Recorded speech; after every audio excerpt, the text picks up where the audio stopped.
ইউরোপের একটা দেশে থাকে একটা বোন আমাকে ইনবক্স করছে, ভাই ননদদের নিয়ে একটু প্লিজ বলবেন, বিদেশে এসেও শান্তি পাচ্ছি না।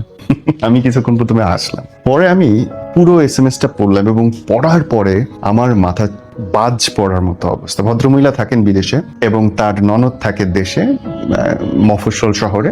প্রত্যেক দিন ওদের টাইম অনুযায়ী, ইউরোপের টাইম অনুযায়ী তাকে ফোন করে এবং ভাইকে কান পড়া দিতে দিতে দিতে দিতে এমন একটা অবস্থায় নিয়ে যায় যে ওই ভাইটা ড্রাইভ করে যখন বাসায় ঢোকে তখন সে মনে করে যে তার বউ হচ্ছে একটা সিআইডি, তার বউ হচ্ছে একটা ওয়াসামা বিন লাদেন, তার বউ হচ্ছে সবচেয়ে বড় ক্রিমিনাল এবং পাওয়া মাত্র খুন করবে, পাওয়া মাত্র সম্পত্তি নিয়ে নেবে, এই মুহূর্তে ছেড়ে চলে যাবে।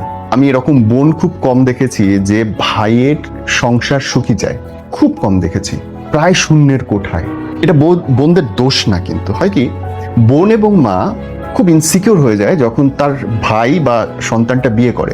তার জীবনে একটা নারী যখন আসে তখন মা ভুলে যায় যে আমার সন্তানকে ছেড়ে দেবার সময় হয়েছে, আর বোন ভুলে যায় যে সে ছাড়াও আরো একটা নারী তার জীবনে আছে যাকে সে টেক কেয়ার করবে এবং প্রায়োরিটিতে সবচেয়ে উপরে রাখবে। এবং এই দুজনের মধ্যে তখন হেভি রকমের কনফ্লিক্ট শুরু হয়। সারাটাক্ষণ দুজনেই পুরো ভালোবাসা, পুরো মনোযোগটা চাইতে থাকে, আর সে কারণে ঝামেলাগুলো হয়। বোনটা যে খুব খারাপ চেয়ে করে তা না, নিজের কাছে ভাইটাকে রাখতে চায়, ভাইটাকে সিকিউর রাখতে চায়, হ্যাপি রাখতে চায়, এই কারণে ভাইদের মাথায় এই কুবুদ্ধিগুলো ঢুকোয়, কিন্তু আদতে সংসারটাই হয় ঝামেলা।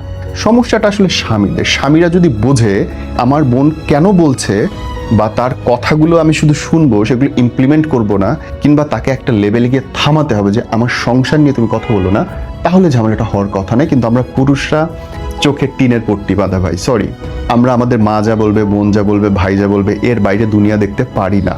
এই ক্ষমতাটা আল্লাহ আমাদের খুব কম দিছে। অনেক চেষ্টা, অনেক ইচ্ছার ফলে একটা মানুষ হয়তো শিখে উঠতে পারে যে ভাই বা সন্তান বাদেও সে একটা ক্যারেক্টার, যেটাকে বলে স্বামী, হইতে হয়, কিন্তু ততদিন অনেক সময় চলে যায়।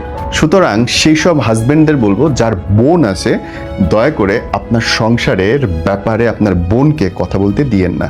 তেনা তেনা বানায় ফেলাবে ভাই, আপনি টেরও পাবেন না যে কখন দেখবেন আপনার বউয়ের সাথে ঝামেলা হয়ে গেছে এবং বউ ভেগে চলে গেছে বাঁচার জন্য, যেখানে থাকা যায় না। এটা নিশ্চয়ই জানেন, একই পাতিলে দুই মেয়ে কোনোদিন রান্না করতে পারে না, সম্ভব না।